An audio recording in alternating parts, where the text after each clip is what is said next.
Olá, ouvintes! Esse é o Som Ambiente, o podcast que conscientiza. Sejam muito bem-vindos ao terceiro episódio, Medicina da Terra, o saber ancestral que cura. Eu sou a Alice e junto comigo está a Raíssa. Nós somos alunos do segundo semestre do curso de Comunicação Social, Rádio, TV e Internet da Universidade Estadual de Santa Cruz.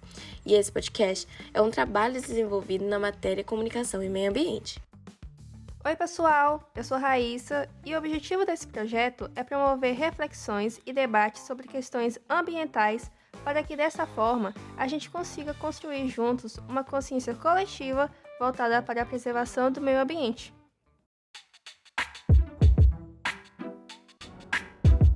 Hoje vamos fazer uma jornada pelo tempo e conhecimento. Vamos falar sobre a medicina da terra, aquele saber ancestral que é passado de geração a geração, que entende que a saúde do corpo, da mente e do espírito está diretamente ligada à saúde do próprio planeta. Isso mesmo, Raíssa. E para isso, nós vamos mergulhar num olhar sobre a natureza, que vai além da ideia de meio ambiente, e sim a natureza como mestra, como fonte de vida e sabedoria. Bem pontuado! O nosso bate-papo de hoje tem o objetivo de mostrar que cuidar da terra é também cuidar da gente. E como diz o pesquisador Richard Domingues Duley em seu artigo Noção de Natureza, Ambiente, Meio Ambiente, Recursos Ambientais e Recursos Naturais. A natureza ela é pensada a partir das relações humanas. Não é só um lugar, mas um modo de existir. Ela muda o olhar e a cultura de cada sociedade. Isso quer dizer que não existe uma natureza em si, mas várias formas de compreendê-la. Para algumas comunidades, a natureza não está externa ao ser humano. Ele está intrinsecamente ligado a ela, e a sua saúde depende dessa integração. Duley também acredita que o momento em que o homem moderno passou a ver a natureza como uma máquina a ser explorada, ele deixou de escutá-la, e essa mudança de olhar nos afastou de uma visão mais sensível e interdependente, né? Uma visão que as medicinas ancestrais mantêm viva até hoje. Exatamente. E como diz Edgar Morin, o ser humano é um sistema aberto, que vive em autonomia, mas também em dependência do ecossistema. E a medicina da terra reconhece justamente isso, que não há saúde se o ambiente estiver doente. E para enriquecer essa nossa conversa de hoje, temos duas convidadas muito especiais. A Maria Bittencourt, que é médica formada pela Escola Paulista de Medicina e docente do curso de Medicina da Universidade Estadual de Santa Cruz. Dedicou-se 14 anos trabalhando diretamente com povos indígenas no Xingu, Mato Grosso, Acre, Amapá e Roraima, desenvolvendo ações de atenção primária e formando agentes de saúde indígenas. Essa vivência fez com que ela conhecesse de perto a força dos saberes tradicionais, traduzindo na prática o intuito do nosso bate-papo de hoje.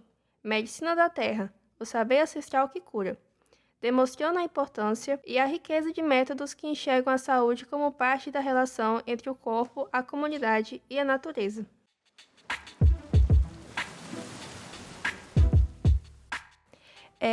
Maria, só para a gente começar, como você se aproximou da medicina ancestral e das práticas de cura da terra? Você tem alguma memória ou experiência marcante que te fez ter esse interesse por essa abordagem? Sim, né? Inicialmente, assim, é importante a gente resgatar que nós, enquanto povo brasileiro, né, em especial os nordestinos, nós temos uma raiz, né, com a medicina da terra, que vem da própria história, né, da colonização do nosso país, dos povos originários. Então, essa é uma raiz que é ancestral, né, que é a medicina popular também, né? O meu primeiro contato com a medicina ancestral se deu na década de 1985, quando eu fazia residência em São Paulo, em pediatria, na Universidade Federal de São Paulo, e participei de um projeto com os índios do Xingu, né? A Escola Paulista de Medicina, naquela época tinha esse nome, tinha um projeto no Departamento de Medicina Preventiva com os índios do Xingu, né? E lá eu encontrei um sistema de saúde muito diferente do que eu estava acostumada, né? Eu vi um sistema de saúde vivo, um sistema de saúde complexo, né? Que tinha como base a natureza e o poder de cura dos pajés, né? Então, o meu interesse nasceu daí. E a medicina ancestral se revelou para mim mais do que um apanhado de superstições, né? Como a gente costumava, né? Isso é superstição, isso é crendice, mas como uma tecnologia, né? Uma tecnologia social, uma tecnologia científica sofisticada e bem desenvolvida. E isso é muito interessante, né? Porque atualmente a gente tem percebido um interesse maior por práticas e pela valorização dos saberes ancestrais, né?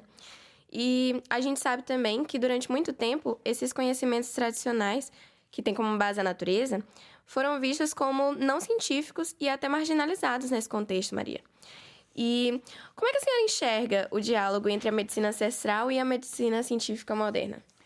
Olha, meninas, para mim esse diálogo, ele não é só possível, mas ele é também essencial, né? Agora, ele deve ser baseado em uma premissa, em um princípio, que é o reconhecer que são saberes distintos, que cada um tem o seu próprio método, cada um tem a sua linguagem, cada um tem os seus critérios de eficácia, né? Um não é nem melhor nem pior do que o outro.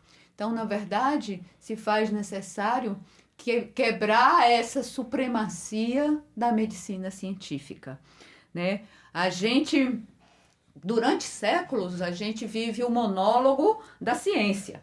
Menospreza os saberes tradicionais, os saberes populares, traduz eles sempre como crendices, né? Mas, na verdade, a medicina científica precisa reconhecer, né, que existem outras formas de saber, né, tão importantes quanto ela, que ela não é só a única, né? E aí, para esse diálogo, né, ele começar a existir e existir de uma forma respeitosa, eu acho que a gente precisa trabalhar com a tradução, né, e a negociação, ou seja, traduzir para uma lógica cultural, né, aquilo que é importante para a nossa lógica científica. Como te dar um exemplo assim, né? Traduzir a importância de um cartão de vacina, né? Por que esse cartão de vacina é importante para aquela lógica cultural? E também, por um outro lado, incorporar por que aquele chá, por que aquela reza também não é importante no nosso processo de cura da medicina científica. Um outro aspecto é a gente entender que não é substituir, né? Elas se complementam, né? Eu posso trabalhar com medicina científica e também posso trabalhar com recursos e com prática da medicina tradicional, né? Das práticas complementares que hoje já são, né, incluídas enquanto políticas de saúde no Sistema Único de Saúde, né? E a medicina ancestral, ela é profundamente eficaz, como também a medicina científica é extremamente eficaz. Então, todas têm o seu valor e elas podem trabalhar de uma forma complementar. Então, eu acho que a gente evoluir nesse diálogo, nessa perspectiva, né, do complementar, da integração, né, e não substituição, é extremamente importância, né? Agora, a gente não pode perder de vista que a medicina ancestral ela tem uma evidência milenar, né? Passada de geração em geração, né? E que isso não pode ser desprezado nesse diálogo. E quando falamos em remédios, a gente já pensa nos fármacos que são manipulados, né? Mas a gente sabe que os povos originários, ele tem uma forma muito própria de entender o cuidado com a saúde, diferente da visão mais tradicional da medicina científica. Então, como você enxerga essas diferenças e de que maneira o diálogo com esses saberes pode inspirar práticas de saúde mais humanas e sustentáveis? Então, as diferenças, né, entre a medicina científica e a medicina ancestral, elas são fundamentais e elas são também reveladoras, né, de que são sistemas distintos, né? Vamos supor, eu vou dar aqui alguns exemplos de alguns elementos. Vamos supor o foco. Qual é o foco da medicina ocidental? O foco da medicina ocidental é a doença, né? Qual é o foco da medicina tradicional? É a pessoa. É o bem-estar da pessoa no seu contexto social, físico, espiritual, né? Qual é a casualidade? O que causa? Para a medicina ocidental, né, as doenças são causadas por agentes infecciosos, vírus, bactérias, doenças de características hereditárias, genéticas, algum trauma, acidente. E para a medicina tradicional, elas são fruto do desequilíbrio, né, da desarmonia que aconteceu entre o seu ser humano e o seu corpo e o meio ambiente, né? A pessoa é integrada com a natureza, com o social. Um outro aspecto também é o objetivo. Qual é o objetivo da medicina tradicional, da medicina ocidental? É a cura. Curar a doença, exterminar aquele vírus, exterminar aquela bactéria. E da medicina tradicional? É restaurar o equilíbrio. Restaurar o equilíbrio do seu corpo dentro do seu meio ambiente, dentro do seu contexto sociocultural, né? Então, a gente vê que são diferenças bem importantes, né? De contextos mesmo, de caráter epistemológico de uma doença, de uma conceituação de um sistema de medicina ocidental e um sistema de medicina tradicional. Então, assim, esse diálogo, né, eu acho que ele é uma revolução na nossa saúde, né? E uma revolução que a gente tem visto acontecer, né? Felizmente, a gente tem visto que a gente já tem políticas, né? A Organização Mundial de Saúde hoje já reconhece a medicina tradicional como um sistema, né, de cura, né? O Brasil, ele é referência também nas práticas integrativas e complementares, né? Mas já reconhecidas, né, como práticas capazes, né, de complementar, de interferir no processo de saúde e doença. É isso. Tá bom. Agradeço de coração você ter aceitado participar e por trazer esse conhecimento, né, que é tão útil pra gente nos dias de hoje e que às vezes a gente perde isso. E é muito bom saber que tem alguém que ainda acredita nisso, que a gente precisa estar em ligação com a natureza e existe uma ligação entre os povos originários e a nossa sociedade da medicina tradicional.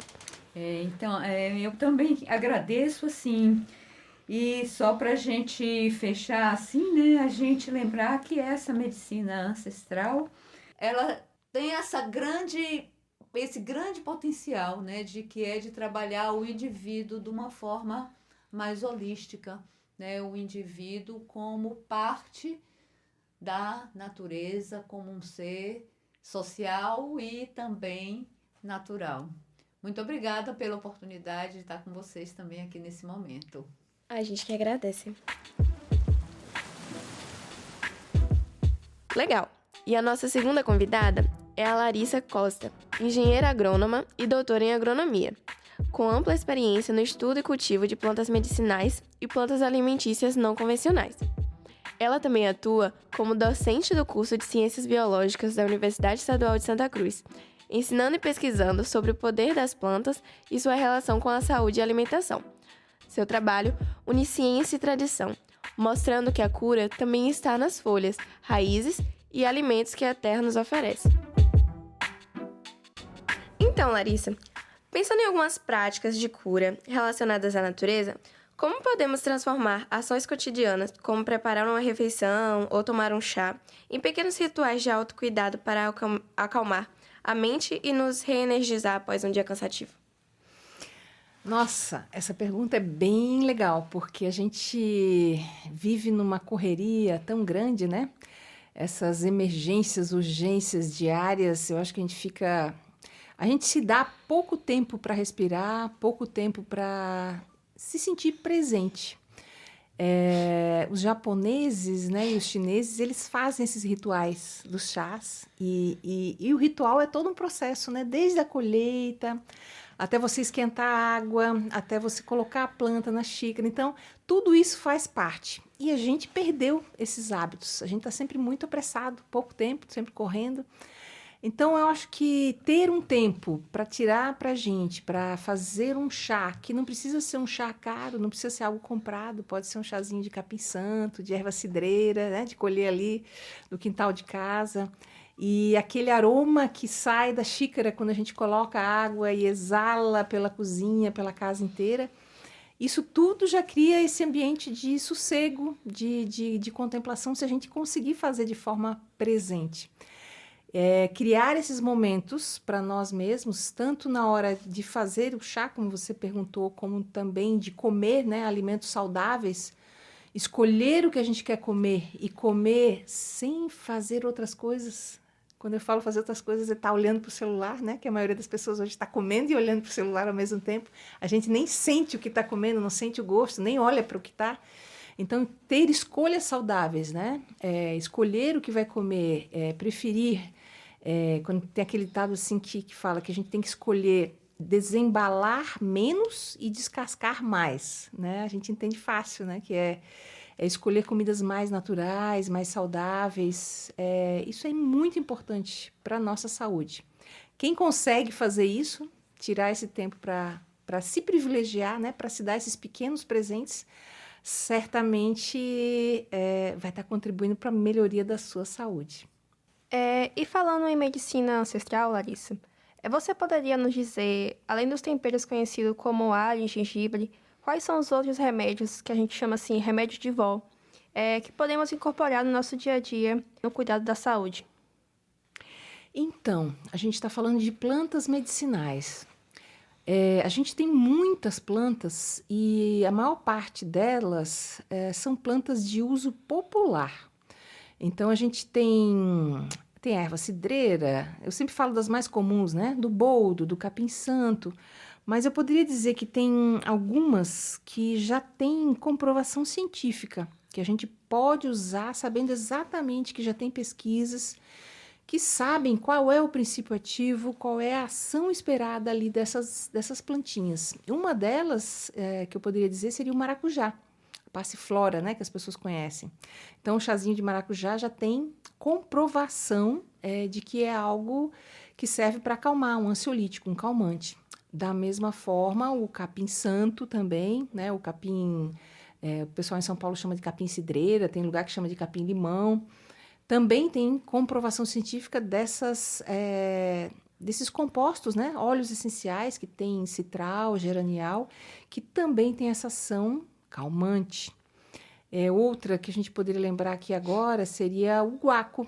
O guaco é uma das poucas plantas nativas que a gente tem que já tem comprovação científica, e inclusive tem produtos fitoterápicos feitos a partir dessa espécie, e que também é uma planta que tem uma ação conhecida usada mais para expectoração de gripes, né, tosses produtivas.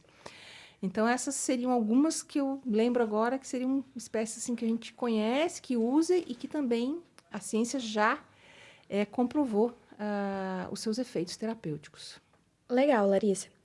E assim, falando sobre sustentabilidade, a gente não pode esquecer que a UESC tem um espaço incrível que representa isso, que é o nosso horto de plantas medicinais, que não só preserva espécies, mas também mantém viva uma parte do conhecimento tradicional da região.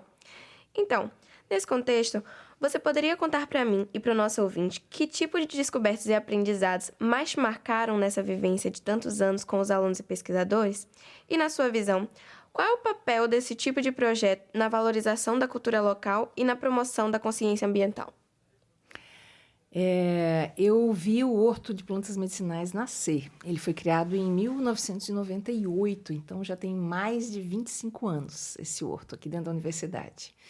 E ele partiu de um projeto que tinha como objetivo fazer o levantamento de espécies medicinais que eram usadas na época aqui na região. A região era muito mais rural do que é hoje, né? Hoje a gente está muito mais urbanizado. E de lá para cá, o que a gente observa, né? Essa coleção, ela é uma coleção dinâmica.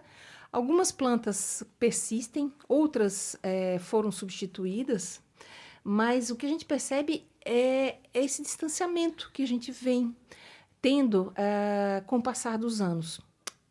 Naquela época, as pessoas conheciam muito mais plantas, usavam mais plantas, tinham essas plantas cultivadas próximos dos seus quintais e sabiam para que elas serviam. Hoje, quando a gente leva os alunos de qualquer disciplina, de qualquer curso, são muito poucos aqueles que conseguem identificar visualmente uma, duas ou mais plantas. A maior parte das pessoas perdeu essa vivência, esse contato, porque a gente entende, né, que a gente só valoriza aquilo que a gente precisa. A gente só conhece aquilo que a gente precisa usar. E hoje as pessoas, quando sentem alguma dor, quando sentem alguma dificuldade, algum problema, é muito mais fácil procurar numa farmácia, né? Comprar um comprimido, um remédio e tomar rapidinho. Então, as pessoas conhecem remédio de farmácia, mas não conhecem mais a origem desses remédios. Que todos eles, ou praticamente todos, muitos deles vieram dessas plantas. Então, a importância do horto, ele está ali justamente para não perder, né? Não deixar perder isso, servir como uma referência, servir como um ponto onde as pessoas podem voltar a ter contato, e ele serve não só para o ensino, né? Ele serve para atividades de pesquisa, tanto para a graduação quanto para a pós-graduação, várias teses, dissertações, trabalhos de final de curso, de conclusão de curso foram realizados ali, e para atividades de extensão também. Então, a gente recebe, essa acho que é uma das contribuições maiores hoje, que tem sido receber escolas. Todas as semanas nós recebemos escolas da região, principalmente escolas públicas, de diferentes locais e crianças de diferentes idades. Crianças do ensino fundamental, no ensino médio, e é muito gostoso assim, ver o interesse que elas têm, né? E elas podem ali cheirar, tocar, experimentar essas plantas. Então, eu acho que essa, hoje, é a maior contribuição que o horto tem. Continuar mantendo essa referência dentro da universidade. Então, Larissa, para encerrar esse bate-papo incrível, a gente sabe, né, que você dá aula sobre as punks, que são as plantas alimentícias não convencionais, com o tema do mato para o prato. Então, para quem ainda não conhece, o que exatamente são essas punk? Quais delas você acha que deveríamos conhecer e fazer um possível uso? E se há algum cuidado que devemos ter antes de consumir essas plantas?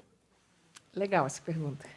Essa é uma das disciplinas que eu mais gosto de dar, é uma disciplina optativa, e sempre tem muita procura, não só para alunos da biologia, tem alunos aqui da comunicação social, alunos de direito, já de educação física, todos procuram. E o que seriam, né, essas plantas alimentícias não convencionais? São plantas que a gente poderia consumir, mas que não consome. Por quê? Porque elas não fazem parte de uma cadeia produtiva. Então, eu não vou encontrar essas plantas para comprar num supermercado, numa feira, normalmente.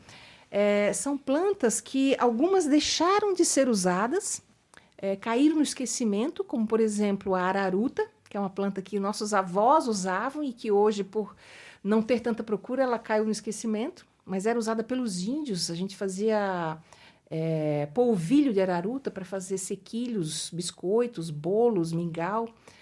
E tem algumas dessas plantas que são consideradas de uma forma preconceituosa como matos, ou de forma pejorativa como carne de pobre ou comida de porco, por exemplo, né? A taioba, minha avó falava que era comida de porco. A Ora pronobis tem lugares que falam que é carne de pobre. Então, é uma forma pejorativa de tratar alimentos que são super ricos do ponto de vista nutricional, que trazem uma grande diversidade para o nosso prato, né, para a nossa alimentação diária, e que tem uma grande vantagem. São, na sua grande maioria, plantas muito fáceis de cultivar. plantas que não são difíceis de a gente ter, de poder colher, de poder cultivar, e não são só folhas, né? Eu falei alguns exemplos, por exemplo, a Ora pronobis, que é uma das mais conhecidas, a taioba, que é muito comum aqui na região, que antigamente se fazia o caruru, né? Antes de se fazer o caruru com o quiabo, antigamente era feito com a taioba. E hoje não se faz mais, por questões culturais se perdeu também. Mas os mais antigos conhecem e sabem do valor disso. Então, além dessas, existem algumas frutas também. Essas frutas que a gente não compra no mercado.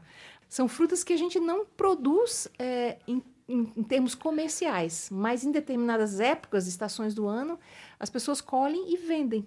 Então, são frutas que a gente precisa também incorporar no nosso cardápio, né? Trazem muita riqueza nutricional e que a gente precisa resgatar. Assim como a coisa que une os dois assuntos, né? Plantas medicinais e plantas alimentícias não convencionais, está justamente no conhecimento cultural dessas espécies, que muitas delas eram usadas e estão deixando de ser consumidas agora. Então, o nosso trabalho visa justamente resgatar esse conhecimento para não deixar perder essa cultura, né? E valorizar esse conhecimento tradicional e essa diversidade alimentar e nutricional que está ao nosso alcance, que pode enriquecer o nosso prato, a nossa dieta do dia a dia.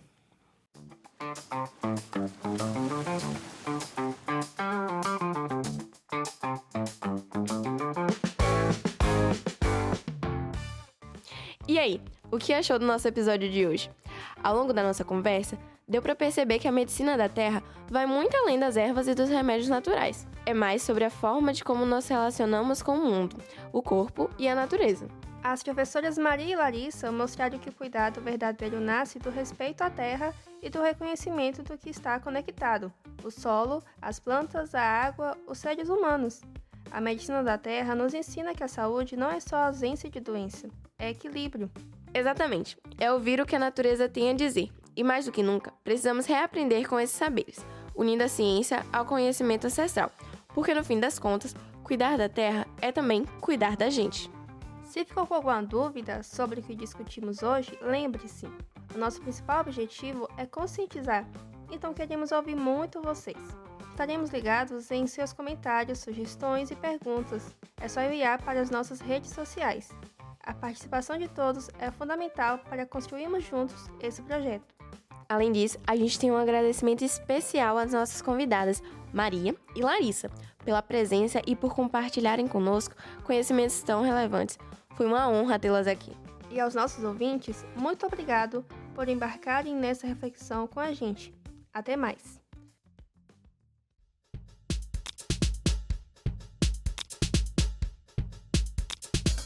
Este episódio do podcast Som Ambiente foi uma produção dos alunos do segundo semestre de Comunicação Social, Rádio, TV e Internet da Universidade Estadual de Santa Cruz, para a disciplina de Comunicação e Meio Ambiente.